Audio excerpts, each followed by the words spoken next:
তো হাই, আজ আমি সকাল সকাল স্নান করে পুজো দিতে চলে এসেছি। আর আমি পুজো দিতে আসবো আর পাকা বুড়ি আসবে না, তা কখনো হয়? দেখো ও কি বলছে। চাবি করে দাও, তো হতো।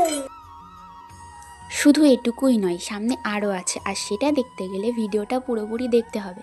আর জানো তো, ও যাই ঠাকুরের বিষয়ে জানে তার হয়তো হাফও আমি জানি। আর তার কারণ আমার মা যখন পুজো দেয় তখন ও মাঝে মাঝে এসে বসে থেকে দেখে, আর তারপরে ও জেনে যায় যে এরপরে কি করতে হবে, এরপরে কি করতে হবে। তো দেখো আবার কি বলছে, বললাম না আমার থেকে বেশি জানে। তো আমি এখানে পুজো দিচ্ছি আর ও আমাকে বলছে যে এখন গোপাল দাদা কি করবে। এখন গোপাল দাদা এখন সেবা করবে। সেবা করে তারপরে খেলা করবে, খেলা করে তারপরে ঘুমাবে।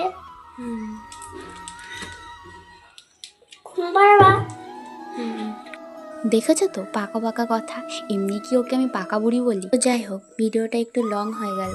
তো আমি এখানে সাজিয়ে নিয়ে পুজো দেবো, আর ও এখন কি বলছে একটু শোনো। গোপাল দাদা এটাকে গোপাল দাদা ও মা তো সবসময় গোপাল দাদা করে, তাই আমি শুনছিলাম এটাকে। আর তারপরে কি বললো দেখেছো তো, এটা শুনে আমি মাকে ডাকছিলাম যে দেখো মা ও কি বলছে। ও তারপরে আবার কি বললো দেখো। গোপাল দাদার বউকে হেভি লাগছে। তো যাই হোক, ও এই কথাটা ঠিকই বলেছে যে সত্যি দুজনকে খুব সুন্দর লাগছে। তো আমার সাজানো হয়ে গেছে। তো দেখো ও আবার কি বলছে পাকা বুড়ির কথা। আগে গোপাল দাদা খাবে, তারপরে পাড়াকে সবাই দিতে হবে। ভালোই তো জানিস, কি করে জানলি? তো যাই হোক, ভিডিওটা যদি তোমাদের ভালো লেগে থাকে তাহলে কমেন্টে রাধে রাধে বলে যেও। বাই।